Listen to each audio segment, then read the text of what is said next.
Everybody, a special end of February 2025 intro before we get into the normal intros to state that I've moved things around a bit. Now, normally, my Wednesdays are guest drops and Saturdays monologue drops. Every once in a while, there'll be a guest on Saturday, but never a monologue on Wednesday. Well, this end of February, the last 2 weeks, there are going to be two guest drops a week, 7 specials total in the month of February 2025. As I'm looking up at the TV today about news that RFK Jr. was indeed officially approved by the Senate to HHS. So I had hoped to have Joan Ifland on the show with her, the discussion with her, before he got approved, but things didn't work that way. So I'm moving her show, which we do discuss health. And the next 4 shows kind of sort of all tie either mental or physical health in some way all together. That's why I'm kind of bringing them all together, pushing them up, doing a Tuesday and Thursday, the next to last week of February. February 18th will be Joan Ifland. You can see me looking down if you're looking behind the scenes video, so I can make sure I get it right on the calendar. Jack Lafountain will be on with me on the 20th, healing not just the body, but the mind, the body, and the soul. So that relates in kind of this last month of February, all health and body and mental related together. And then the following week, the last week of February, February 25th, special number 6 will be George Dubec, and we're talking about networking to a better society. That deals with our mental state, our overall mental health as a society. So I'm bringing that in earlier than it would have normally been. And after that, February 27 of 2025, our friend DPB is back with his new song about peer pressure, which of course is mental health related. So I rambled enough. Let's actually get to the intro. Take care. God bless. Welcome to Constitutionalist Politics Podcast, aka CTP. I am your host, Joseph M. Leonard, and that's Lenard.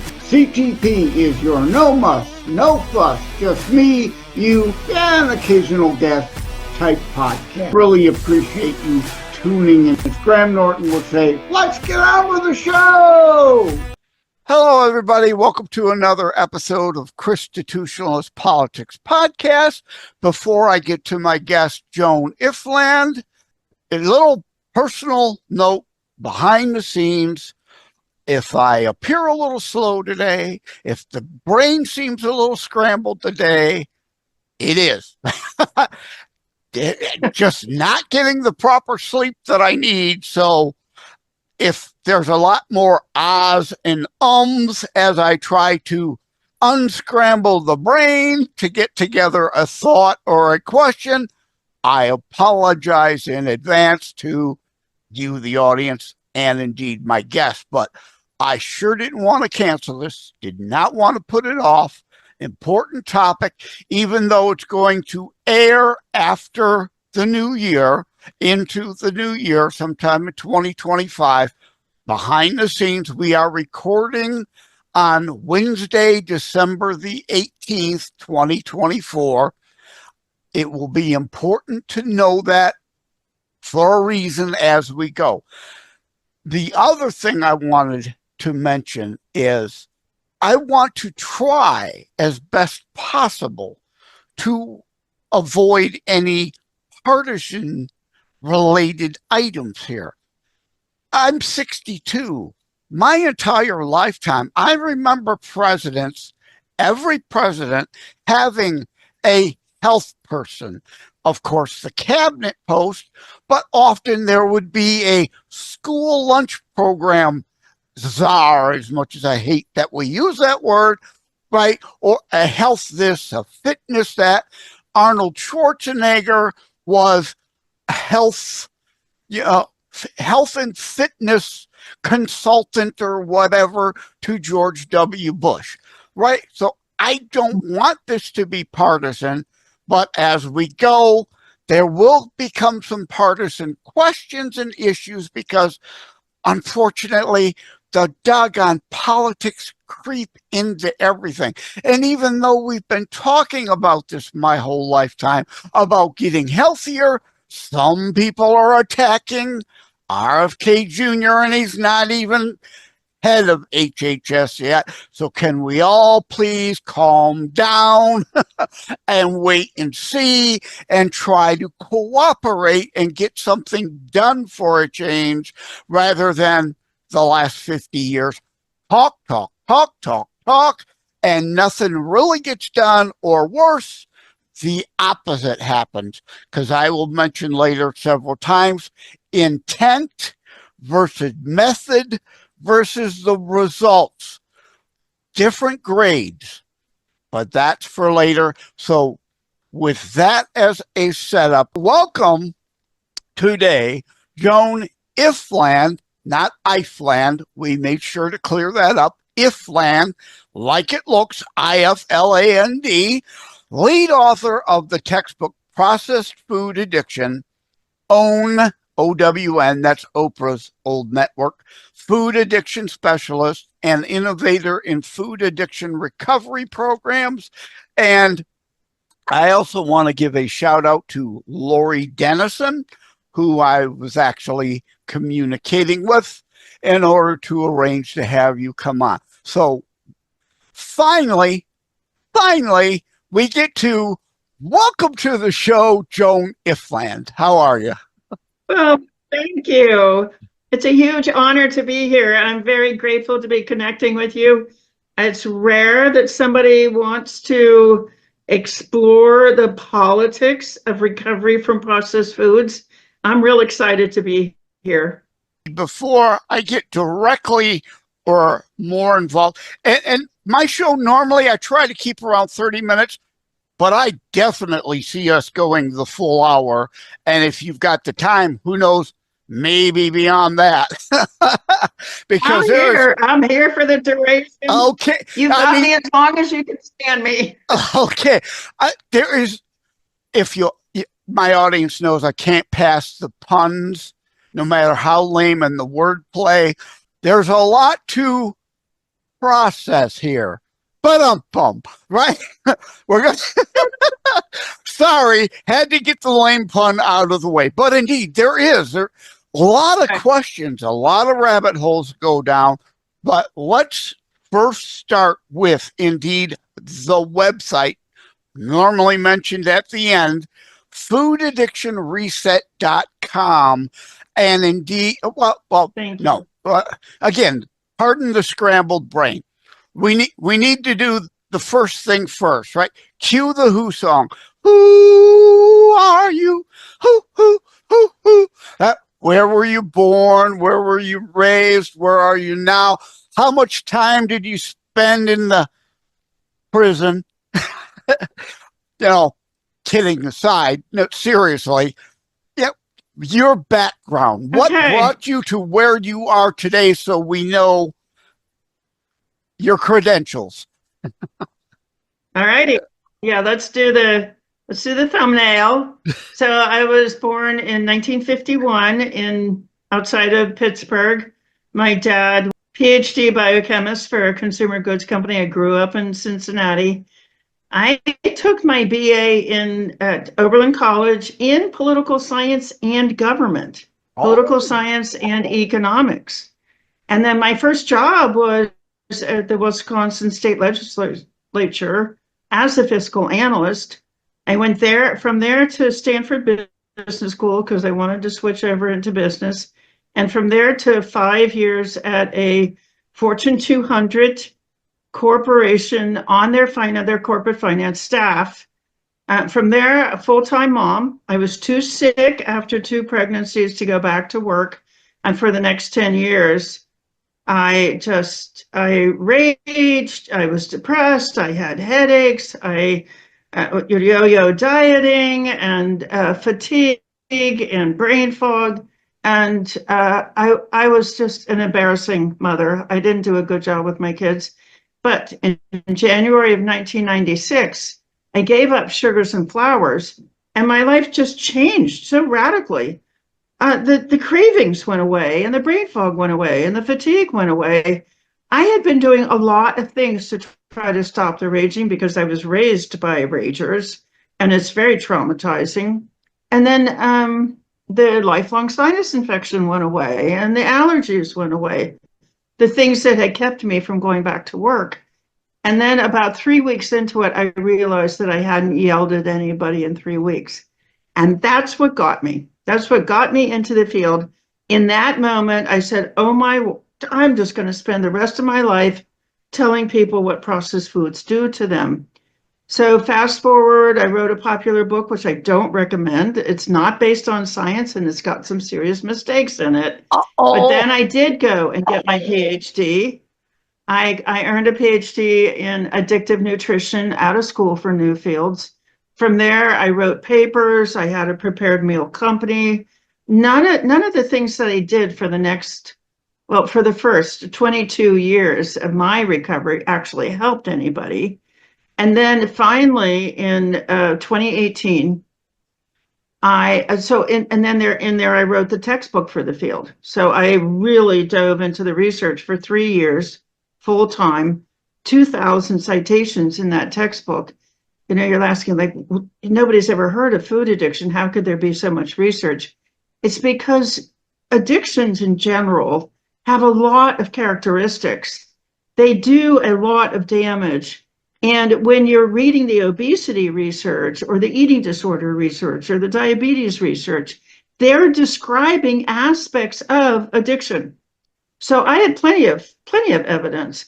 Plus, with brain imaging equipment, one of the first things they did, Nora Volkoff at the National Institute of Drug Abuse, she looked at what are the brains of obese people doing and how does that compare to the brains of drug addicted people? And bing, bing, bing. She nailed it in the late 1990s. Oh, those brains are doing the same things.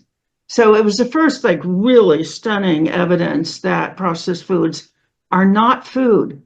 The brain and the body don't interpret them as food. It interprets them as drugs. So 2018, Zoom came along. The textbook was finished. I knew what we were looking for.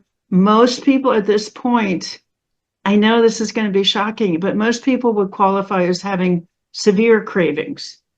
They're really sick because of it, but they can't stop eating it. So in 2018, I founded an online community based on Zoom and Facebook, and it was a whole combination of services. But now here we are, almost 7 years into it, and I've just recently been awarded a patent for this process of getting people off the processed foods. And we're shifting our focus from addiction recovery to chronic illness remission. Because now, 7 years into this, we've seen, I mean, this is going to sound way over the top, but honestly, we've seen almost every incurable chronic illness go into remission.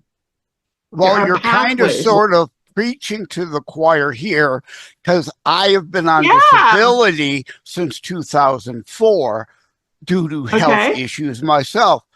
You saw me drink, right? I indeed drinking plain water. And you're aware of your sleep.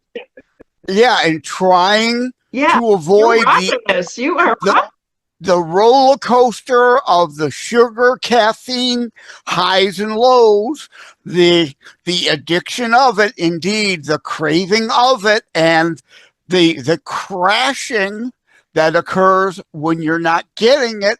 And indeed, well, today I've got brain fog due to not enough sleep, but yes, I'm healthier now. That I'm still not healthy, but I'm healthier than I was. Thank God. Bravo, bravo. So, that is not easy to do. And also at the beginning of your story of where you, I said, oh no, I don't know if you heard that when you mentioned Pittsburgh. I hope you're not still a Penguins fan, since I'm in the land of the Detroit Dead Wings. I grew up in Cincinnati, and I now live in Seattle. Oh, and actually, I lived in New York, for the New York City area, for 13 years, 23 years in Houston.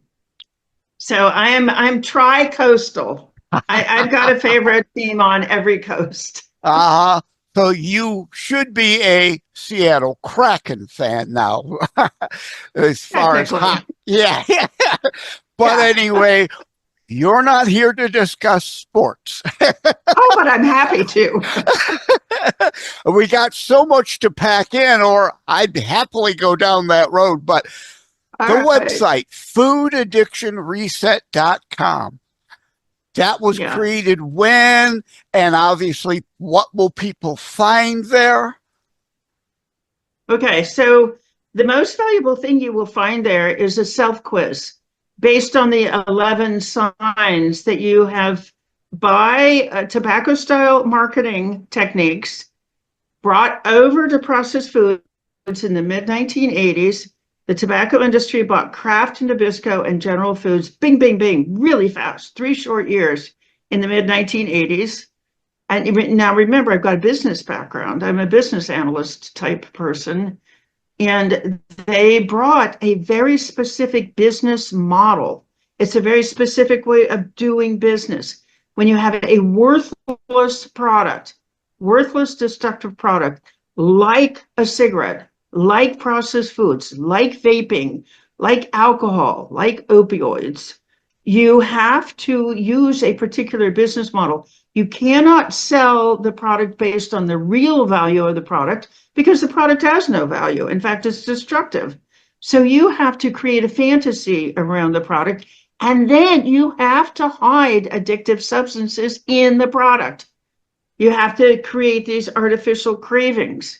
Cravings are not normal, and they're not, people say, oh, I have a craving, I'm going to go get them. No, that's a sign that a business model has created cravings in your brain as a method for selling a product. So that's what happened in the mid-1980s. So if you go to our website and you see this list of 11 signs, it's 11 signs that the tobacco-style processed food industry has trained your brain to crave against your will and to your detriment. But there it is. Go take the self-quiz. You'll get an email inviting you to a free workshop called Food Addiction Next Steps. Also, go there if you have a chronic illness that you want to put into remission. Yeah, and I do. Not you have addiction. Yeah, like I say, I drink mostly water, but that doesn't stop me from having a Coca-Cola. Like earlier today when I went to dinner, I had a Coca-Cola, but I'm not drinking 8 liters of it a night anymore. So, yeah, moderation makes a difference and matters. The more you use of it, the sicker you will be. The less you use of it, the healthier you will be. And your ability to control how much of you use it is based really on having the skill set of controlling those cravings. Yeah. Like I said, I had I had sweetened tea with real sugar. So I'll get to that in a minute. The other day, indeed, I did have a Coke. But normally, if I'd be out, I'd get a Coke and have 3 refills, right? But now, if I have a Coke, I'm lucky to drink half of it because I want to enjoy the taste. I do enjoy the taste. I don't want to completely deprive myself, but indeed, moderation You don't want to matters. be sick. Yeah. Right, So this exactly. battle, you perfectly described the battle. It's the battle between the craving brain and the midbrain and the frontal lobe, which knows better.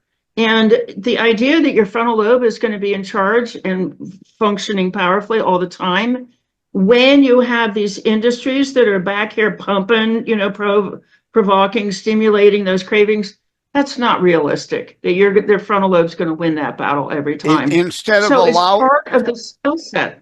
yeah. So instead of, like, to use a young child analogy and a bad parent, constantly caving, if the kid's having a tantrum, giving it whatever it wants, you not giving yourself what that kicking child kid in your head is saying, I want it, I want it. You've got to be your own parent in a sense, yes? It's a really good analogy. Yeah, and there's another force in the brain for feeling normal, accepted, cherished, protected in a group. And that's the highest, most human survival instinct, is to be accepted and feel normal. And so if you're in a situation where everybody around you is using processed foods, everybody around you is sick, and you don't join in, you're going to have a boomerang effect in your brain. The next day, it's just the survival instinct is going to say, you're going to eat that. Look, everybody's eating that. If you don't eat that, if you're not accepted, if they don't welcome you, you're going to die. You know, the hyenas are going to get you.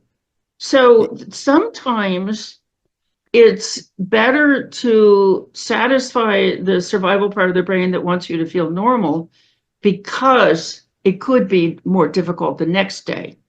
It's fun to understand the different forces in the brain, because it empowers us. It makes us, having the skill set and the understanding.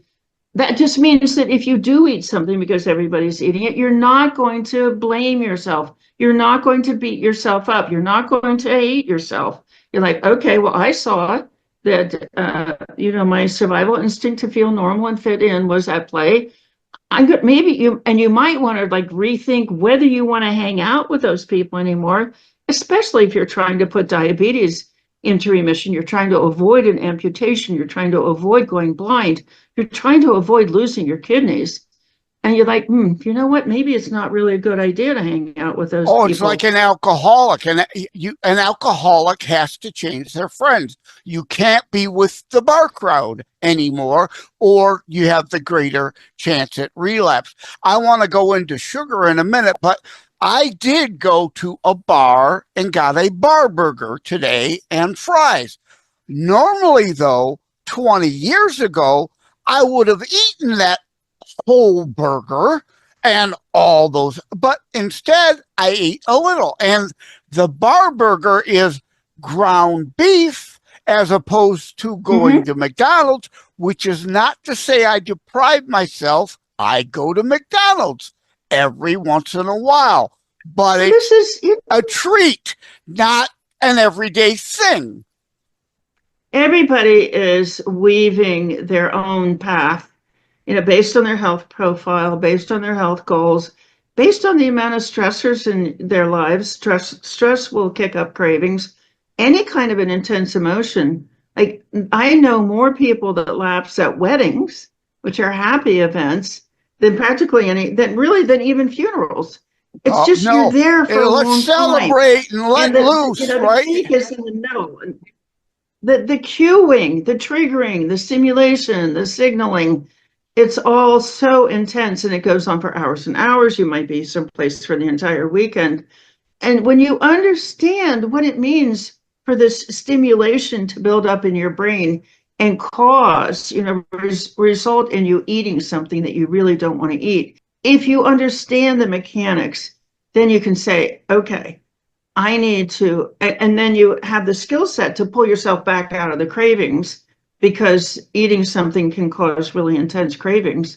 It's a risky thing to do. But if you have a skill set for climbing back out of the cravings, You know, you have somebody to talk to about it. You know what the cue building up is, and you know you're not blaming yourself, and you've got uncraving, clean, real food available to you. You can climb back out of it, as opposed to the person who has that piece of cake at the wedding and they're still binging 5 years later. Yeah. You have to know yourself. And what I really like about your sharing is you know yourself. I have come to know myself. I have several shows. This show is about self-reflection. That's what we're talking Super. here. Walk Super. into your bathroom, look yourself in the mirror. Will you be honest with yourself or lie to yourself? Can you handle the questions instead of getting mad at us? Honestly answer the questions or get mad at us.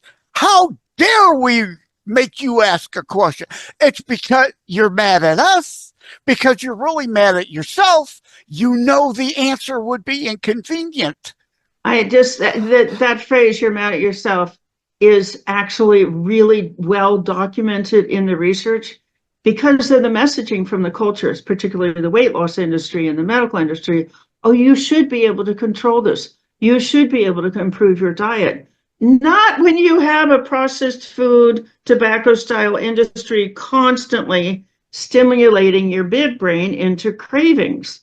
And So all the TV ads, radio ads, exactly. And constant. then the stressful entertainment, stress triggers cravings. And then stress eating because of it. Yes. Fatigue triggers, a lot of things trigger cravings. But as you gain the skills, people hate themselves. They're mad at themselves. They hate themselves. They don't like themselves. They reject. It's called self-stigmatization. It's a very painful aspect of this existence. Why can't I stop eating? Why can't I lose the weight? Why can't I get my glucose numbers under control? Why is my blood pressure out of control? And they're being told, which is not true. Oh, you should be able to do that. You should be able to, control your food. You're just a glutton. You're out of control. You have an addictive personality. No, no, no, no, no. You're being stimulated into insanity by tobacco style processed food marketing. And it takes a skill set of protecting yourself, shielding yourself from that kind of triggering, plus the social pressure to consume these toxic foods. This is not your fault. This is not your fault. And please don't be mad at yourself. You're being challenged here. This is beautiful. Oh, but that's the first step. First step to self-awareness, right? It's like grieving. I say that about politics. Someone recognizing finally they're wrong. They're going to go through shock, denial, anger before they get to acceptance. That's part of the self-realization journey. I want to go back to my drink at dinner. I had iced tea and real sugar packets into it. You're weaving your way through this minefield of a restaurant menu. Yeah, but I could have just had a water, right? But again, I treated myself to that, and knowing I'm in control. Normally, I drink 3 of them. I drank half of it. But what I'm leading to is, one, I'm not a doctor, nor do I even play one on TV or the radio. But I want to lay out a theorem, and you respond scientifically if I'm on track or I'm wacko. Super. But let's do it. To set it up, does everyone remember saccharin? But people are out there drinking diet this, diet that, and wondering why they're not losing weight. That's because there are artificial chemicals in there your body cannot break down and deal with. So you're not losing the weight you thought you would, because I contend I was better off putting real sugar and controlling the amount I had rather than having 3 Diet Cokes. Because again, saccharin was found to cause cancer. It was eliminated. Again, I'm not a doctor. I'm not a scientist, but it's my contention at some point in the future, they're going to finally admit to the fact those chemicals are not being processed. So you are doing more harm than good. Any artificial sweetener, even stevia, any kind of concentrate. So here's how it works. Your tongue, it starts with the contact of a taste bud, gets that intense sweet flavor. It panics because high blood glucose can kill you. Low blood glucose can kill you. There's a safety zone for glucose. But all the alarm bells go off because you have this intense sweet taste, and your pancreas panics and it releases a ton of insulin because the whole system is expecting this load of sugar, this load of glucose. So, okay, oh my gosh, we're going to get the most awful glucose surge because you can taste it. It's coming, it's coming. So the pancreas panics and releases a bunch of insulin, which now is out there in the bloodstream, taking every little bit of glucose and storing it into fat, muscle, and liver so that you don't die from this big deluge of glucose coming. And then it doesn't come. Boom, your glucose is crashing. Thank you. You're now in danger of dying from low blood glucose. Now, here's the sad thing. Your body, you don't die because the adrenal glands release adrenaline, because adrenaline will go running over to those muscle cells and the fat cells and pull that glucose back into your system so you don't die. But the other way that your brain can get that glucose back up is to get you to go and binge on a sugar item. Artificial sweeteners are set up for sugar binging, flour binging, refined carbohydrate binging. Mm-hmm. I want to thank you so much for upholding, again, not a doctor, not a scientist, but I've got functioning brain cells and common sense. I can put 2 and 2 together and get 4, not 7, right? Yes, you have artificial sweeteners in everything, and people are gaining weight like crazy. Yeah, it doesn't take a scientist, but I think it's nice to know the underlying mechanisms. No, and you're not crazy. You haven't lost control. It's not your childhood issues. It's not that you lack willpower. It's not that you don't want it, or any of the other insane things that people say about to explain to you why you're overeating. You're being grossly manipulated, horrifically manipulated. The food industry, but then the medical industry comes along and says, "Oh, here's a pill for everything. Ozempic, right? Ozempic. How tragic! Just shoot up the rest of your life to artificially counter what you've artificially done to yourself. So now you've got 2 competing artificial problems that are going to cause additional new other side effects." Well, you know, the saddest thing about that is that if you try to just, Band-Aid this and you don't get down and fix it, you go to the root causes, then you never get a chance to be free. So human beings are absolutely spectacular. They're so wonderful. They're kind, they're generous, they're smart, they're funny. But if you have chemicals in your body, you moody, just never hormonal, get you never get the thrill of it's thrilling to be a human being. And when you have these chemicals that are depressing, they have side effects, they create this extra anxiety, you're tired, you're brain fogged, even if you're cutting back on the processed foods because you don't have cravings for them. Everywhere you go, there they are, you're eating them, and you think it's a weight issue. It's not a weight issue. It's in every cell in your body functioning happily issue. Well, now, I mean, people can look at me on the behind the scenes video at BitChute, Brighteon, Daily Motion, Rumble, and YouTube. I'm not starving away by any sense, right? My BMI is a little high. I could stand to lose some pounds, but it's not critical. It's not critical at this point. And I'm not yo-yoing, which is a whole other problem in and of itself. But thank Yeah, thank you again for clinically stating the underlying facts and factors. People needed to hear that indeed that common sense is clinically backed up. Yes, yes, there's science behind it. But I want to offer you something about weight status. This is a study that came out. It had its like nanosecond of fame, and then it disappeared. And it was because uh, it ran counter. It ran counter to the medical industry and the weight loss industry. Here was the finding. This was a statistical study that was done by the top statisticians at the National Institutes of Health. Absolutely unassailable. No chance for a mistake. Here's what they found. People in the overweight category live the longest.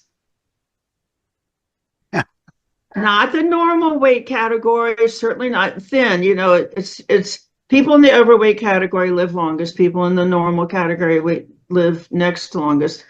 But people in the thin category they live shorter lives than people in the overweight category, and then you get obesity and severe obesity. No, and I'm glad you went there, because I think that was the next important thing to say. A big difference between a little overweight and obesity. Definitely that kind of overweight, not good.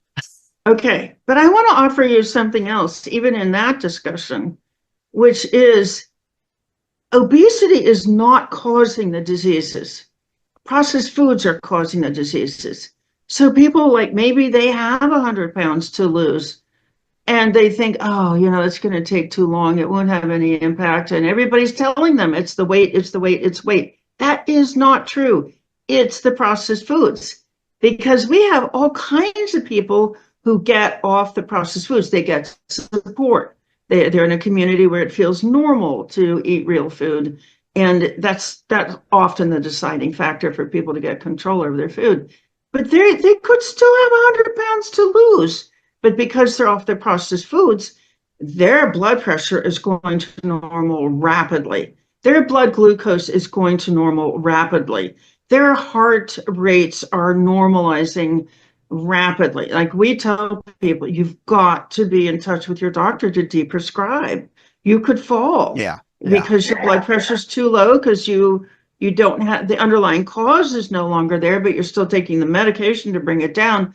Your blood pressure could be too low, your heartbeat could be too slow, your blood glucose could be too low, and you could be in medical trouble from being now over medicated. So I just want people to be excited about giving up processed foods. The benefits are going to come within days. You're not going to have to wait. Talk about instant gratification. You start putting and that's today's world, right? Now. What do I get out of this now? Not next week, not next year, now. And you're outlining benefits now. So I do want to pivot. Now, I think we've covered enough of that to make the difference without dwelling on it and digging down into such a deep hole. People will want to go, you know, snooze, boring, right?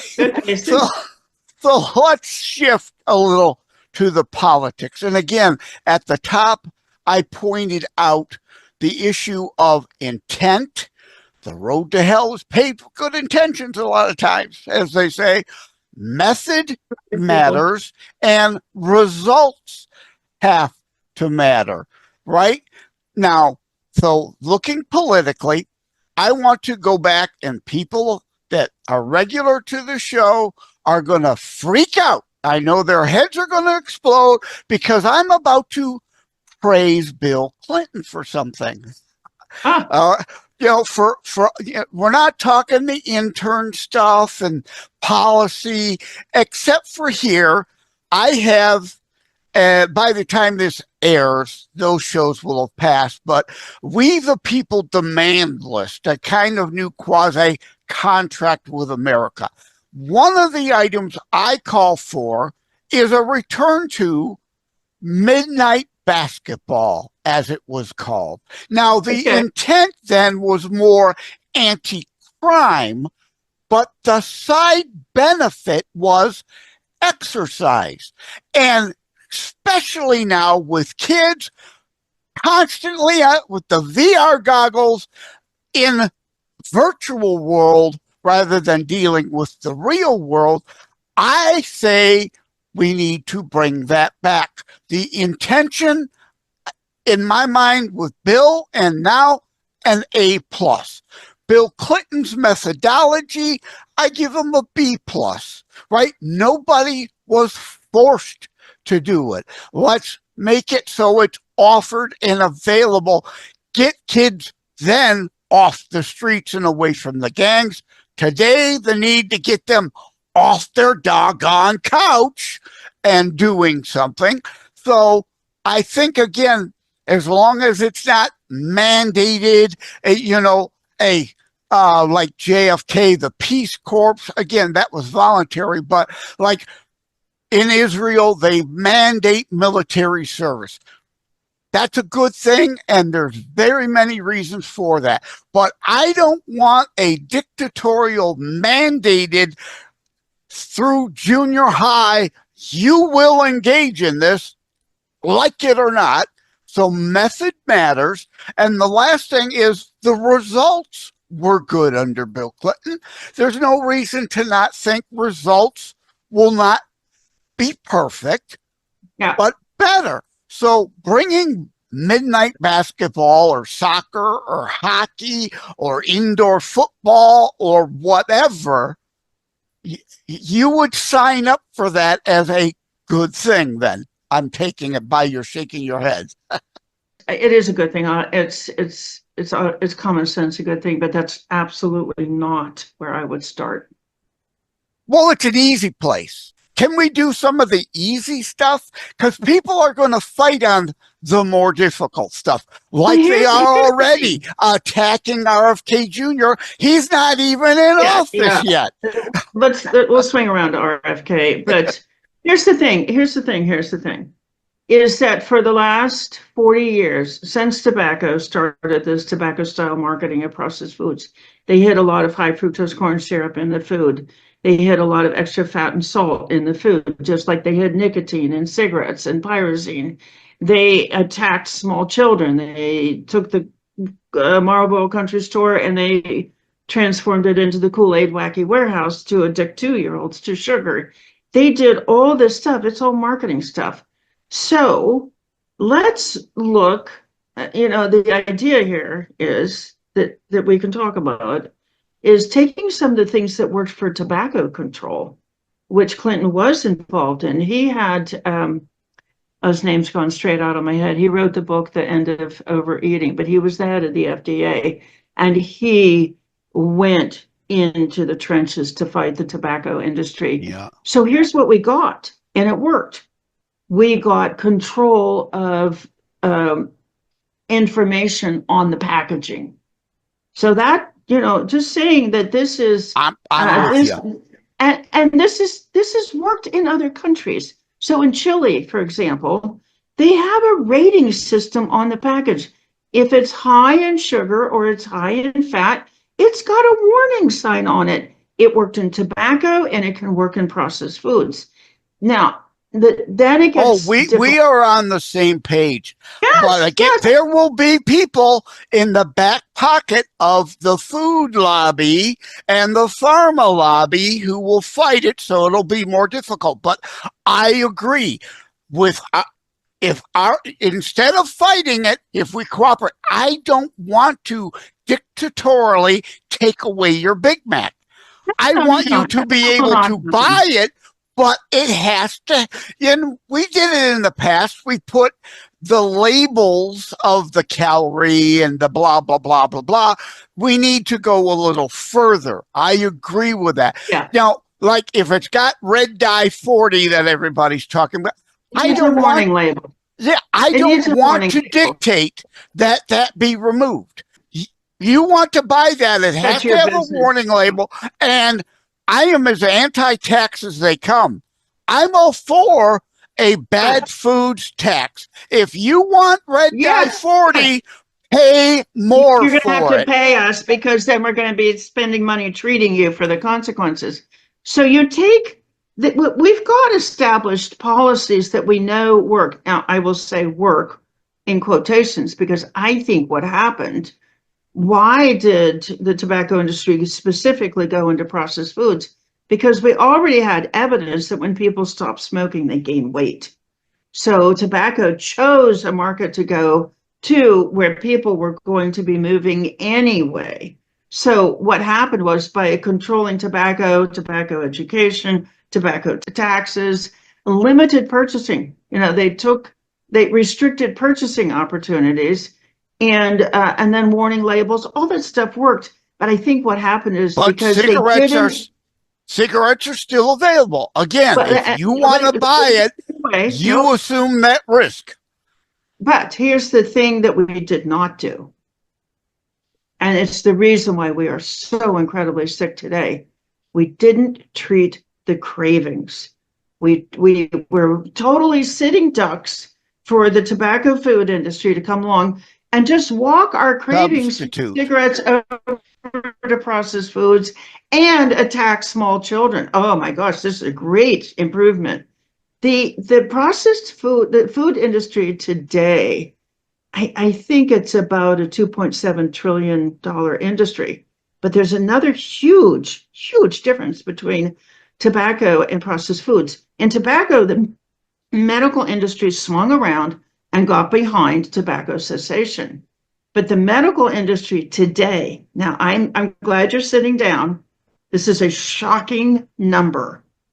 The medical industry today has revenue of $4.5 trillion. Now, get ready. Here's the worst part. 90% of that is related to these chronic diet-related diseases. That is 17% of the U.S. domestic economy.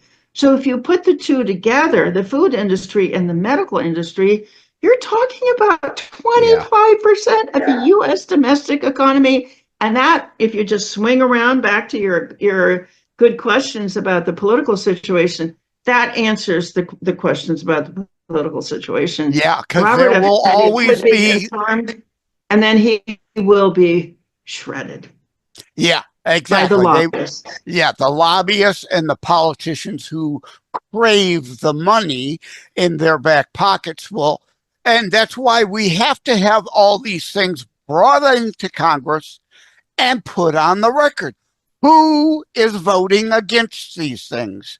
Right? I don't want to take away choice, but I want, like RFK Jr. says about vaccines, I want informed consent. And like now I want to shift to the Obama years, right? Michelle Obama. Intentions, give her an A+. The school lunch program. The methodology, however, D-. Results, F. Complete. Let me finish the setup. What happened is they mandated and dictated, you will eat this, and the kids are throwing it out. They're not eating it. Well, she started talking about cutting back on processed foods, and the Democratic Party, which depends on contributions from the processed food industry, no, she is not allowed to talk about that. And so she hit on the, what was it, Let's Move America program. So she was switched over to Let's Move. But Let's Move, so trying to treat most Americans now meet the criteria for a severe cravings disorder. If those 11 signs that I was talking about earlier, I adapted those from the criteria for alcoholism. And the threshold that the American Psychiatric Association has established, they've said if you meet 6 or more of these criteria, you're in this severely and you need immersion recovery. You really need to be protected from triggering. You need to be protected from availability of whatever the substance is.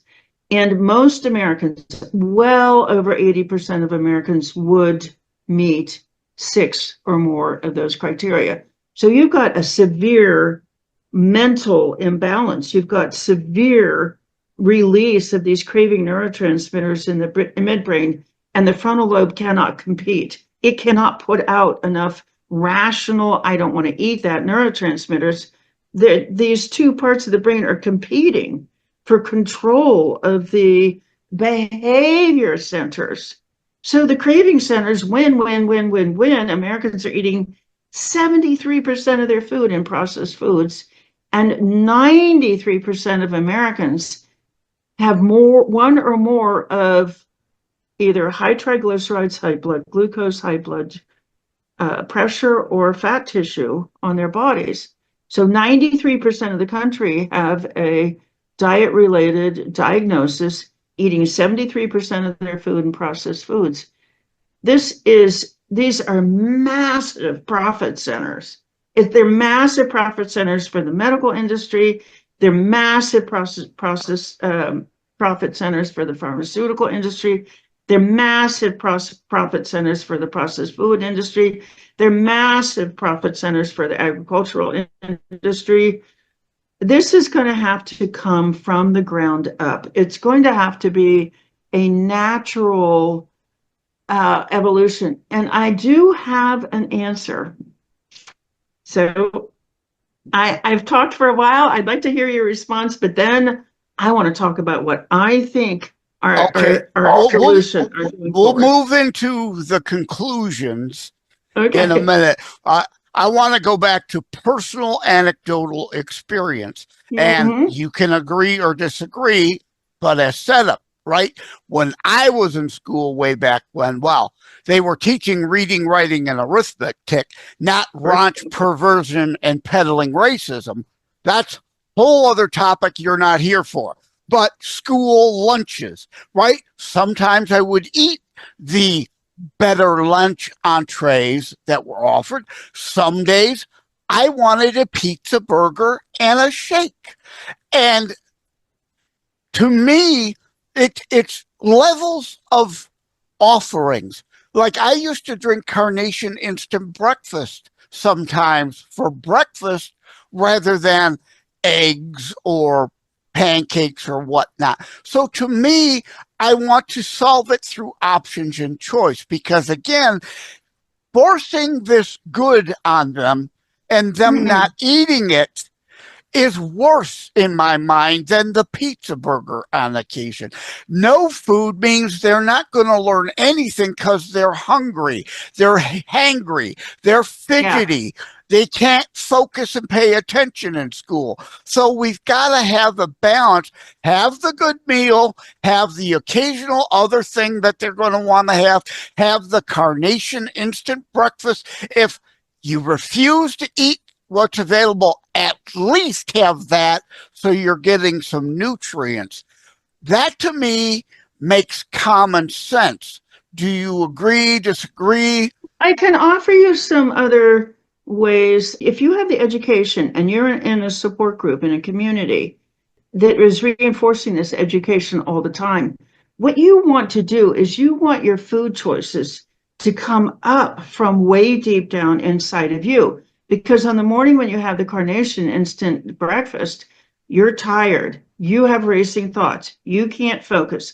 But on the morning when you have the eggs and bacon, you're sharp and you have good energy and you're smart and you're clear and you're productive. After a while, this is coming up from deep inside of you. You just have a natural aversion to the Carnation breakfast, and you love your eggs and bacon or sausage, good sausage, not crappy sausage. But this is where we don't tell people what to do. We have support communities, we have remission communities, we have training for advocates, for people to help other people. We do all that. Let's get into that in a second, but we are on the same page. We don't tell people what to do. Mandating and dictating is anti-human nature. Push, you're going to get pushed back. But what's irresponsible is to make those products available without educating. Yeah, they're toxic. They're toxic. Agree like with you there. cigarettes, and unbelievably destructive. 1.7 million Americans, more than 5 times the worst year of COVID. 1.7 million Americans die from this every year. They have short lives. Those grandchildren don't have their grandparents. Husbands don't have their wives. So it's immoral to me to put products on the market that kill people without educating people, not just about the consequences, but also about how to avoid the cravings that will override. Cravings will override education. What I hear is that we're on the same page of informed consent and proper scientific evidence facts, not study bought and paid for by so-and-so giving the results that they bought and paid to have, like we get in a lot of the climate hoax thing, Exactly. Which, again, a whole other topic. But indeed, moving to conclusion, and foodaddictionreset.com. Don't let me leave without my big finale. Let's go. Okay. Have Here's my big finale. You know what the non-smoking started in restaurants. The environmental move started in elementary schools. I think recovery from processed foods is going to happen in workplaces, because it's the only place where the money is on the same side of the table. So if if I'm a doctor, I want to get money out of you, and in order for me to get money out of you, I have to keep you sick. But in a workplace, the management, the ownership is paying hand over fist for medical expenses. And so we're starting a consulting business here. We will go into a workplace and we will say, let's educate your clients, your employees. Let's make it normal to eat real food. Let's make it normal to be healthy, to not be taking any medications because your doctor has de-prescribed them. Let's get that let's get that skill building. Let's teach people where those cravings are coming from and how to shield not just yourself, but your family against them. And then the expenses of the business drop. So the business gets the money from making the effort. It's the only place where the money is on the right side of the table. That makes sense. And yeah, profit motive.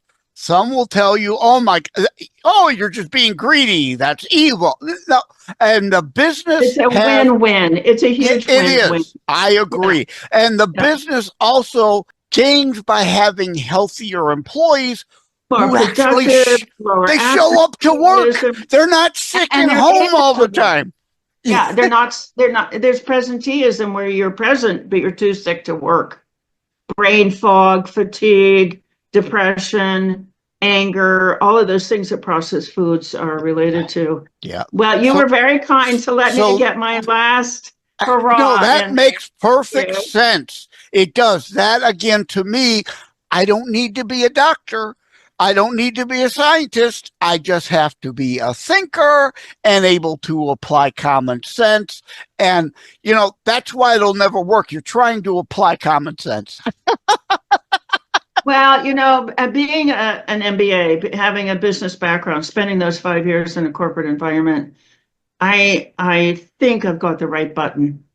They do have to produce profits. This is basically what we have in the US today is unregulated capitalism, which is why these companies are able to kill off 1.7 million of the population every year and get away with it.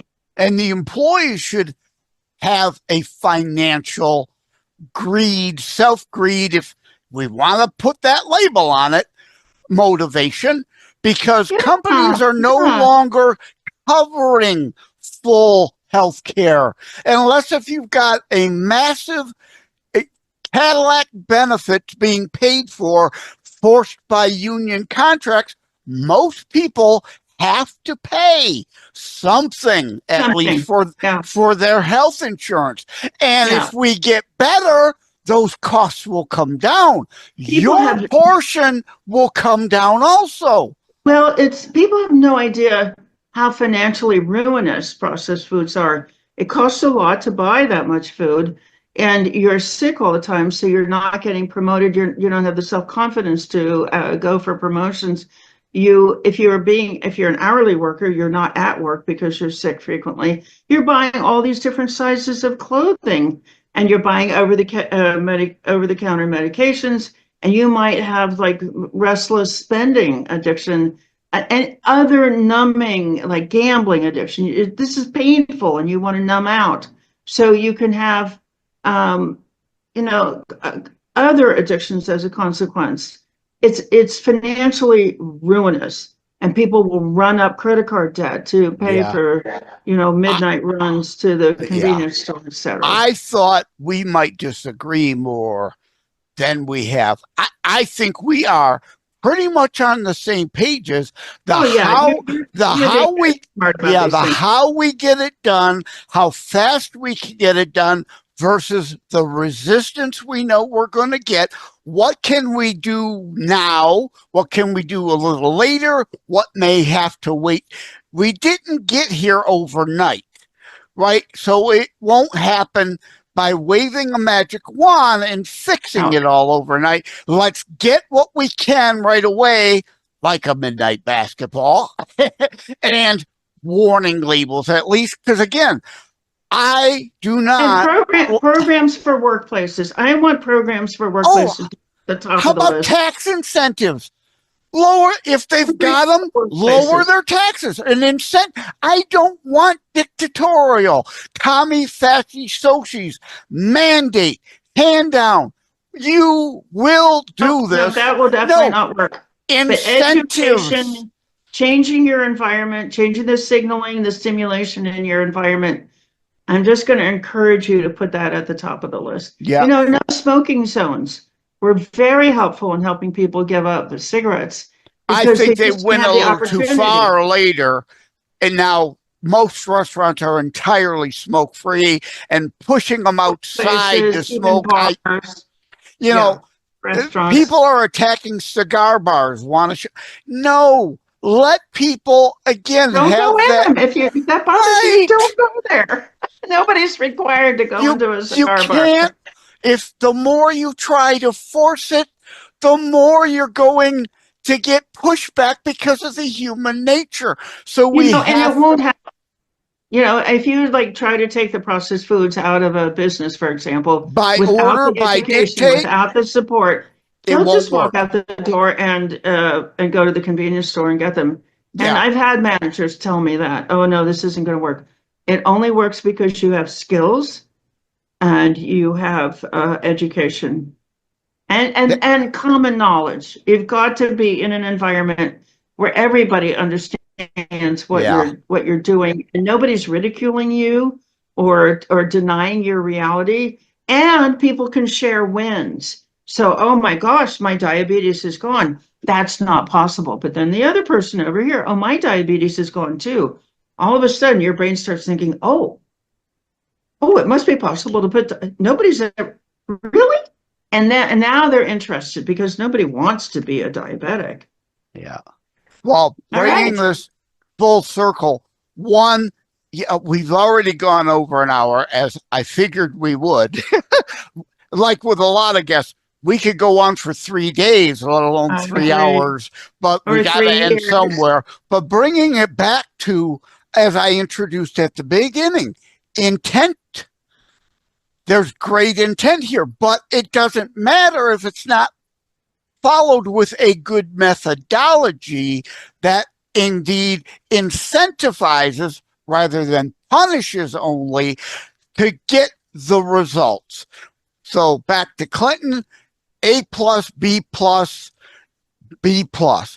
Obama, A+ on the intention, C- on the method, and an abject failure in the results.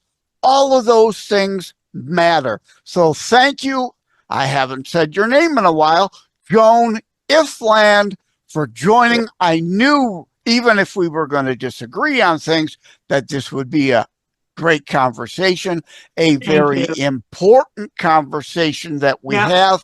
And like I say in other episodes, We, the people, you can't go back to sleep. Voting isn't enough. Like all of this, you've got to be active and involved, awake and alert, not a sheeple following the crowd.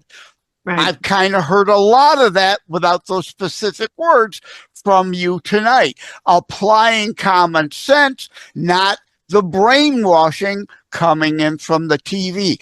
Principles, not personality. There will be things I agree with RFK Jr. on. There may be things I don't agree with him on, but attacking him just for the sake of attacking him to protect big pharma or big processed foods, that's not a principle. That's unprincipled. And then engaging in personal character assassination. And we've got to deal with the issues. We may not always like the questions or the answers, but we've got to be willing to have the discussions. Yes. I hope you invite me back. Oh. We could talk another hour. I love talking. It's rare to find somebody who really wants to get into the politics or the media treatment. I like what you're talking about. This is not, we've kind of lost traction on the value of issues. And now we are into just character, personality. It's just sad to see politics going that way. Yeah. I don't know. You remember that group? I can't remember the name of the group, but they sang Cult of Personality, right? There's a lot of that. It's a lot of personality and following the celebrity, following the crowd, emotion-based feedback rather than thinking. This show is about faith, but thinking about it. Logic and reason. Can you argue it without, well, just because I feel that way? No, that's not an answer. That's not a valid answer. Can you back it up with any valid logic, reason, thought? Right? So indeed, I foresee we probably need a follow-up after RFK is hopefully sworn in, and we have 6 months to see what is or is not happening as a follow-up. I will definitely. All right, I'm going to be looking for that invitation. I have enjoyed this thoroughly. I love talking to you. Well, it's great. Most people, yeah, half tongue in cheek, right? Because I like to say, if you can't laugh at yourself, you shouldn't be laughing at anybody else. And with as serious as things are, you got to keep a sense of humor. So I'm going to make fun of myself here and say most people cover the kids' ears. God, I never want to talk to that asshole again, right? Fun, I don't think you're an asshole. Poking fun. I'm sure most don't, but no doubt some do. But again, if you can't poke fun at yourself, self-reflection. As we talked about, can you look yourself in the mirror, honestly ask questions, or are you going to get bent out of shape because you know you wouldn't like the answers if you were honest with yourself? Well, just remember that somebody is manipulating your brain. Don't get mad at yourself. We're not paralyzed, and we're not sitting back and say, oh, this isn't my fault, I'm not going to do anything. We're saying this isn't my fault, and I am going to get the skills to do something about this. Thank you. Amen. Thank you again for coming. All right. I'm glad, even despite my brain fog due to not enough sleep, I'm glad I didn't try to cancel and put it off. We needed this discussion. We needed it. I'm really glad to know you. And so thank you. Take care. God bless. Take care, you too. Have a good evening. Have a good life. But I'll see you in 6 months. I hope so. Yeah. If you don't hear from me, I'll get Lori to reach out. Right. I was just going to say that. Have Lori Dennison put it on the calendar for 6 months. And if you didn't hear from me, come knocking at my door again via email. We definitely will need a follow-up. Take care. All right. Take care. God bless. Thank you. The Constitutionalist Politics Podcast, normally in conjunction and corresponding with articles, can normally, for the Saturday monologue shows, be found at theforgenews.com, Substack, and find extended show notes, including related links, in the Buzzsprout episode edition of the transcript. Thank you for having tuned in for Constitutionalist Politics Show. If you haven't already, please check out my primary internationally available book, Terror Strikes, coming soon to a city near you. Available anywhere books are sold. If you have locally run bookstores still near you, they can order it for you. And let me remind, over time, the fancy high production items will come. But for now, for starters, it's just you as a very appreciated listener by me. All substance, no fluff, just straight to key discussion points. A show that looks at a variety of topics, mostly politics, through a Christian U.S. constitutionalist lens.